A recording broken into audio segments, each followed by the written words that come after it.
오늘 예레미야 26장을 가지고 혹시 듣고 돌아오리라, 하나님의 기대입니다. 그리고 또한 말씀을 전하는 설교자의 기대이기도 하지요. 혹시 듣고 돌아오리라, 그런 제목으로 말씀을 잠시 보도록 하겠습니다. 오늘 이 말씀은 지금으로부터 2623년 전에, 참 오래됐죠. 서기전 609년 무렵에 있었던 일입니다. 무슨 일이 있었느냐 하면 경건한 요시야 왕이 갑자기 죽고 나니까 그 아들 여호아하스, 혹은 살룸이라고도 합니다. 여호아하스라는 이 아들을 유대 왕으로 세웠습니다. 그런데 이 아들이 왕이 되어 가지고 가까이 있는 이웃 나라 애굽 나라를 우습게 여기다가 애굽 왕에게 계심죄에 걸립니다.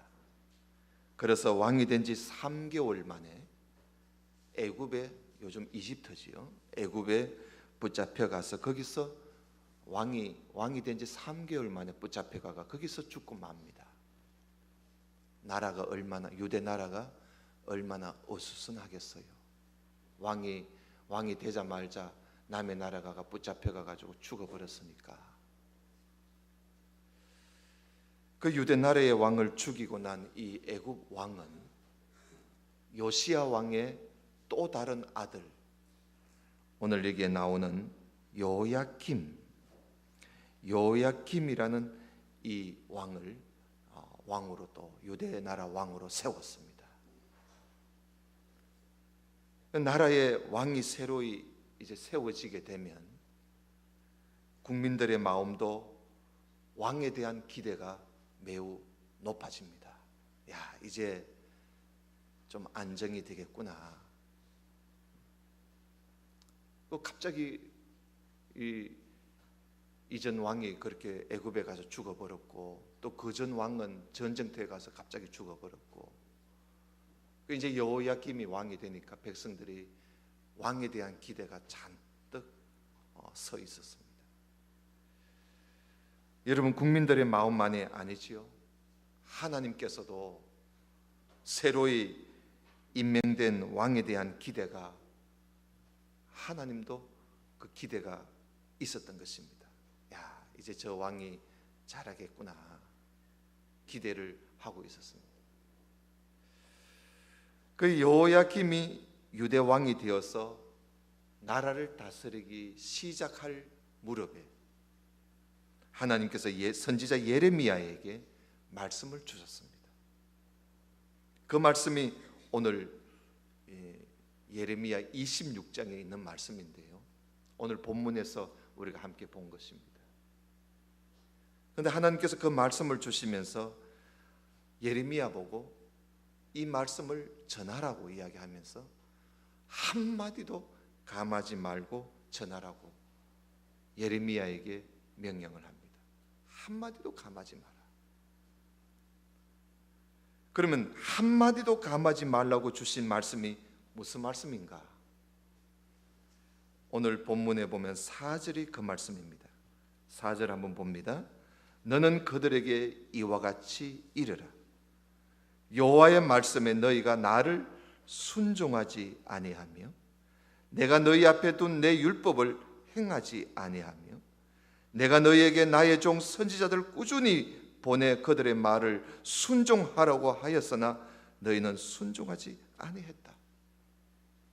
그래서 내가 이 성전을 실로같이 되게 하고 이 성을 세계 모든 민족의 저주거리가 되게 하겠다.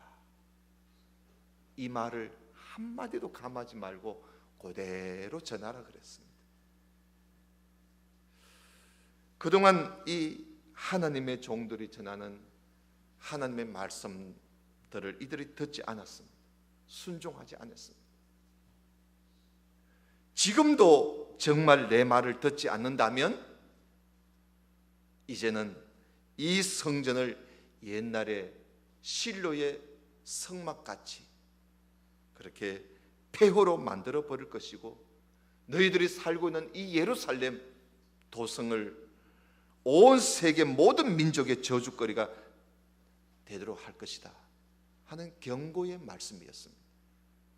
어쩌면 마지막 경고의 말씀이기도 합니다. 하나님께서 이 말씀을 예레미야에게 들려주면서 이 말씀을 성전 뜰에 가가지고 성전 뜰에 서서 모든 참 성읍에서 하나님 성전에 예배드리려고 오는 사람들을, 그 사람들을 모아놓고 이 말을 전하라고 했던 것입니다. 내가 너에게 명령하여 이르게 한 모든 말을 전하되 한마디도 감하지 마라. 한마디도 빼지 말고 들은 그대로 전하라고 했습니다. 그러면서 하나님께서는 혹시라도 이들이 이 경고를 귀담아 듣고 그들의 악한 길에서 돌이키지 않겠는가, 하나님은 기대를 하셨습니다. 만약에 그들이 이 경고의 말씀을 듣고 돌이킨다면 하나님께서도 이들에게 내리려고 했던 그 재앙을 하나님께서 내리지 않을 그런 생각까지 하나님은 하고 계셨습니다. 여러분, 지금도 하나님께서는 혹시 듣고 돌아오지 않겠는가 하는 그런 기대를 지금도 하고 계십니다. 혹시 듣고 돌아오지 않겠는가. 하나님의 말씀을 전하는 종들도 하나님께서 보내셔서 하나님 말씀 전할 때에 똑같은 심정입니다. 혹시 듣고 돌아오지 않겠는가.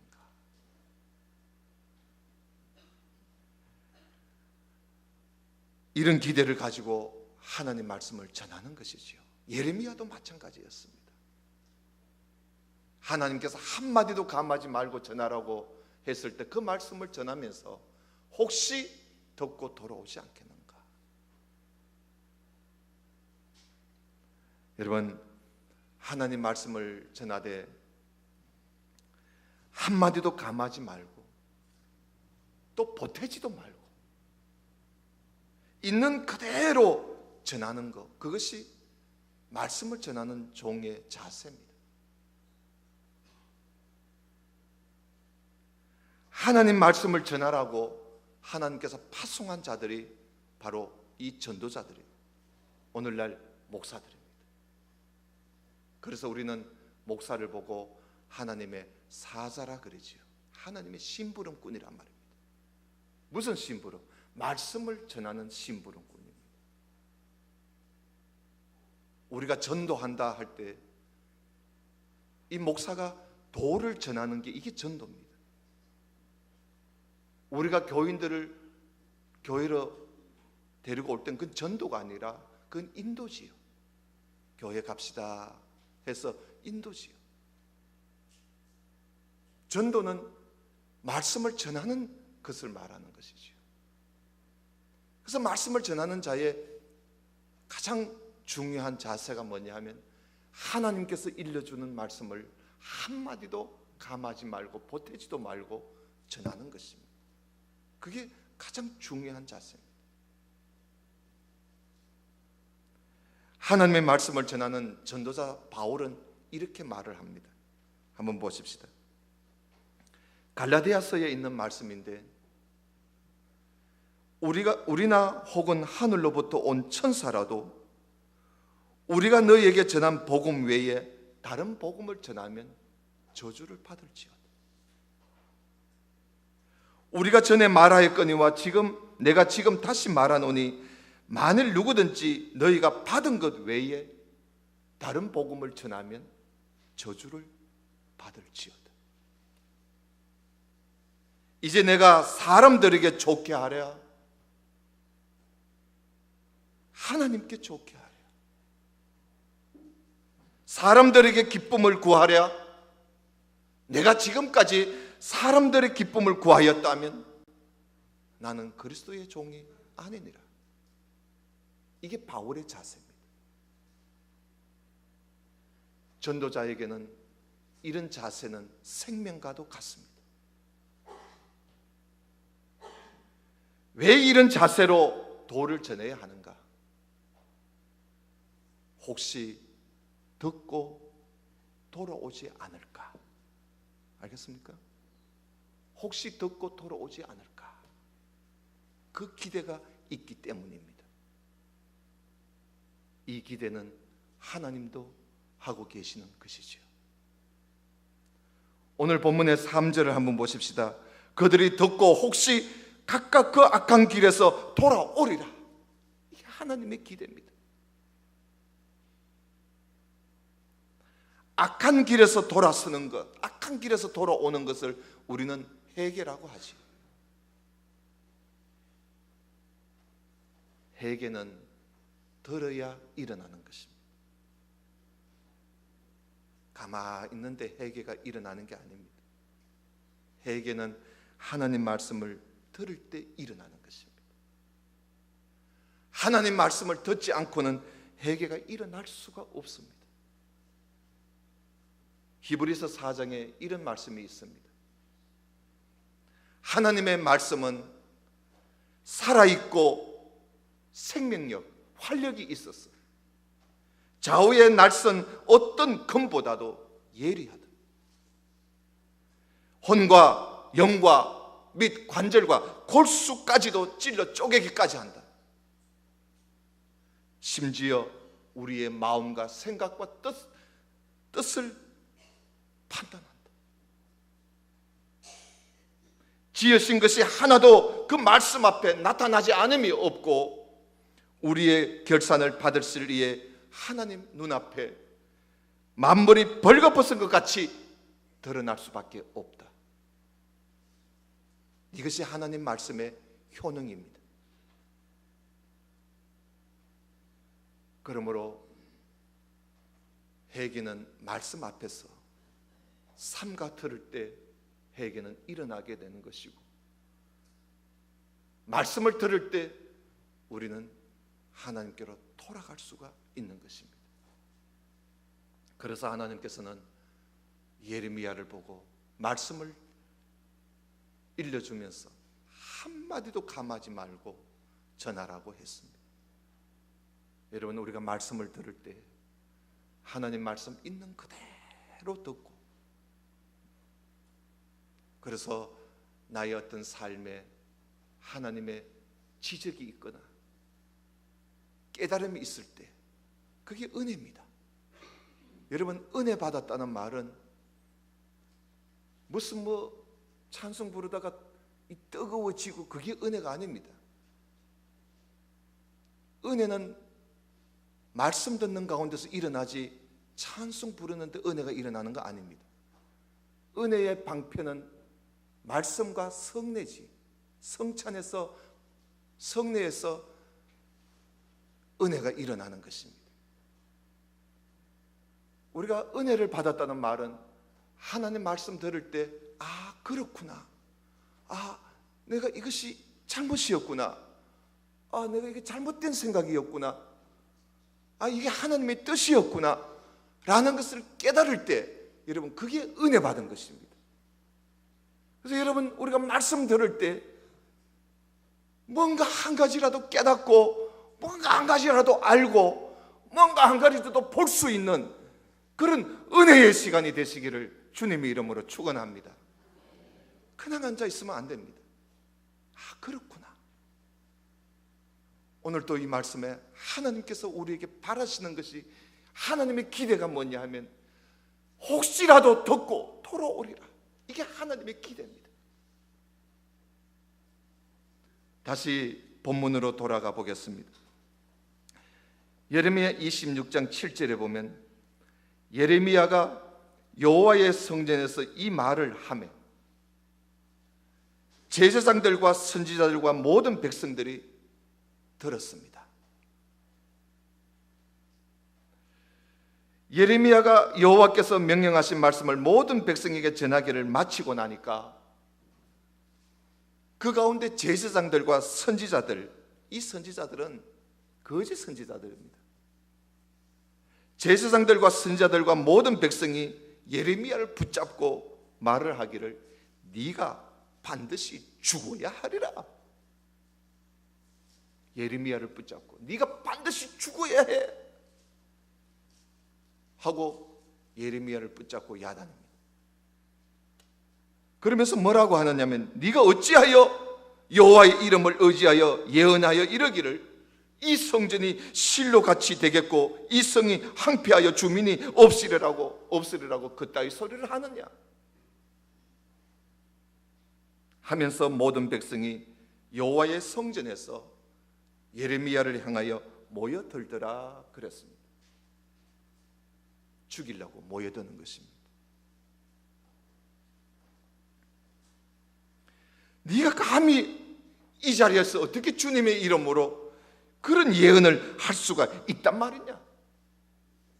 뭐 이 성전이 옛날 실로의 성막같이 황폐해야 된다는 말이냐? 이 도성이 황폐해야 된다는 말이냐? 그게 무슨 그따위 소리를 하느냐고 예레미야에게 대들고 예레미야를 치고 죽이려고 했습니다. 여러분, 하나님의 기대가 완전히 무너지고 말았습니다. 혹시 덮고 돌아오리라는 그런 기대를 가지고 하나님이 예레미야를 파송해 보냈는데 하나님의 기대는 철저하게 무너지고 말았습니다. 오히려 더 악하게 행동을 하면서 말씀을 전하는 예레미야를 붙잡고 죽이려고까지 하고 있습니다. 왜 죽이려고 했을까요? 예레미야가 전하는 말이 자기들 귀에 거슬린다는 것입니다. 자기들 귀에 거슬린다는 겁니다. 뭐 잘 될 것이라는 그런 이야기를 좀 안 하고 앞으로 우리 예루살렘이 잘 될 것입니다. 평안할 것입니다. 이 성전은 든든히 서갈 것입니다. 그런 말 좀 하면 어때? 그런 말은 하지 아니하고 재앙이 임할 것이라고 하니까 듣기 싫은 거예요. 하나님께서 분명히 예레미야를 통해서 하신 말씀이 너희가 순종하면 얼마든지 내가 내리려고 했던 재앙을 거두어 버리겠다고 하나님께서 말씀을 하셨는데도 이들은 재앙도 싫고 순종하는 것도 싫다는 겁니다.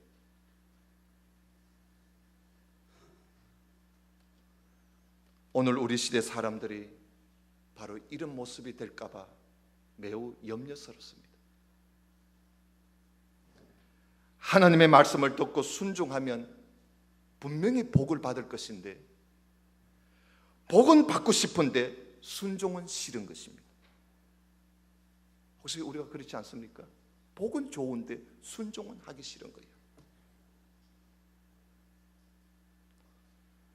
순종하지 않고 복 받는 길, 그 길을 말해주기를 바래요. 사람들은 좀 순종하지 않고 복 받는 길 좀 없나? 그걸 사람들은 되게 찾아 그런 말을 좀 듣기를 원합니다.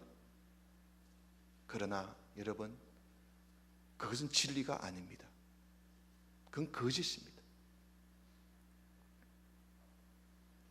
하나님의 말씀에 분명히 말씀하고 있지 않습니까? 우리가 이 땅에서 형통하고 복받는 길은 하나님의 말씀을 듣고 순종하는 데 있다는 것을 성경은 분명히 말하고 있습니다. 신명기에 있는 말씀인데 너가 너 하나님 여호와의 말씀을 삼가 듣고 내가 오늘 내게 명령하는 그의 모든 명령을 지켜 행하면 너 하나님 여호와께서 너를 세계 모든 민족 위에 뛰어나게 하실 것이다. 너가 너 하나님 여호와의 말씀을 청종하면 잘 삼가 듣고 지키면 이 모든 복이 내게 임하며 내게 이를 것이니 성읍에서도 복을 받고 들어서도 복을 받을 것이며 내 몸의 자녀와 내 토지의 소산과 내 짐승의 새끼와 소와 양의 새끼가 복을 받을 것이며 너 강주리와 떡반죽 그릇이 복을 받을 것이며 네가 들어와도 복을 받고 나가도 복을 받을 것이니라. 네가 하나님의 말씀을 청종하면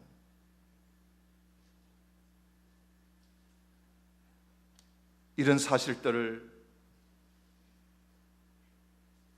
모르고 예레미야가 전하는 하나님의 말씀을 듣고 청종하기보다는 그저 귀에 거슬리는 말 한다고 잡아 때려 죽이려고 하는 이런 모습입니다. 상황이 심각해지니까 정부에서 재판관을 보냈습니다. 그래서 재판관이 와서 제사장들과 선지자들의 말을 들어보고 또 예레미야의 말도 다 들어보고 그리고 판결을 내렸습니다. 그 판결문이 16절에 나옵니다. 16절 한번 보십시다. 16절에 보면 고관들과 모든 백성이 제사장들과 선지자들에게 이르되 이 사람이 우리 하나님 여호와의 이름으로 우리에게 말하였으니 죽일 만한 이유가 없느니라 하고 재판관이 결정을 내렸습니다. 이렇게 해서 예레미야는 위기에 벗어납니다. 24절을 보십시다. 24절 끝에 보면 사반의 아들 아히감의 손이 예레미야를 도와주어서 그를 백성의 손에 내어주지 아니하여 죽이지 못하게 하더라. 이 사반의 아들 아히감, 이 사람 누구냐 하면 요시야 왕 때에 율법책을 발견했을 때 그 율법책을 왕 앞에 읽어준 사람이 사반입니다. 그 사반의 아들 아히감이 그 경건한 사람이지요. 예레미야를 보호해 주었던 것이지요. 자, 이렇게 해서 오늘 예레미야 26장의 말씀을 우리가 읽으면서 또 교훈을 가지면서 이렇게 맺을 수가 있습니다. 여러분, 하나님은 오늘도 듣고 혹시 각각 그 악한 길에서 돌아오리라. 오늘도 이 기대를 가지고 하나님께서는 종들을 보내어 말씀을 전하게 하십니다. 그리고 신실한 하나님의 종들도 이 기대를 가지고 하나님 말씀을 전하되 한마디도 감하지 않고 전하고 있습니다. 하나님의 기대에 부응하는 그런 우리 모두가 되기를 바랍니다. 오늘 예레미야 26장에 보면 한 예가 있습니다. 어느 한 장로가 일어나서 한 말입니다. 무슨 말이냐 하면 옛날 히스기야 왕 때의 일인데 미가라고 하는 이 선지자가 모든 백성에게 예언을 하기를 이 시온이 밭같이 뒤엎어질 것이고 예루살렘이 폐허더미가 될 것이고 성전이 서 있는 이 산이 수풀만 무성한 언덕이 되고 말 것이라고 저주 같은 이야기를 했습니다. 그러자 이 재앙의 예언을 들었던 이 히스기야 왕이 어떻게 했느냐? 미가를 잡아오너라 그렇게 하지 않았습니다. 이 히스기야 왕은 미가가 전하는 경고의 예언의 말씀을 듣고는 이렇게 말씀하신 하나님을 두려워하면서 하나님께 간절히 은혜를 구했습니다. 그랬더니 하나님께서 내리려고 했었던 그 재앙을 하나님이 거두었습니다. 내리지 않고 거두었습니다. 오늘 우리는 하나님의 말씀을 듣고 그 말씀이 우리 귀에 거슬리는 그런 재앙의 말씀이라도 그 말씀을 우리가 귀담아 듣고 귀담아 듣고, 좀 내 귀에 거슬리는 소리를 할지라도 하나님의 말씀이기에 그 말씀을 귀담아 듣고 하나님 말씀 따라 살고자 한다면 우리 하나님은 내리려고 했던 재앙도 얼마든지 거두신다는 사실을 여러분 믿으시기를 바랍니다. 우리가 은혜를 받고 듣고 돌아가기만 하면, 은혜만 받으면 하나님께서는 재앙을 내리려고 했던 그 자리에 복을 내리시는 것이지요. 말씀을 잘 듣고 순종해서 전화 위복의 역사가 우리 모든 성도에게 일어나시기를 주님의 이름으로 축원합니다. 기도드립시다. 하나님 아버지 감사합니다. 오늘 또 하나님께서는 혹시 듣고 돌아오지 않겠는가 하는 기대를 가지시고 하나님의 종들을 보내서 하나님 말씀을 가감하지 말고 있는 그대로 전하라고 파송시켜 오늘도 그 기대감을 가지고 우리를 지켜보고 계실 줄로 믿습니다. 하나님, 오늘 여기 모인 우리 모든 성도들은 하나님의 이 기대에 부응하여서 말씀을 듣고 하나님께로 더 가까이 나아가는 그런 우리 모든 성도들이 되게 하여 주옵소서. 예수님 이름으로 기도드리옵나이다. 아멘.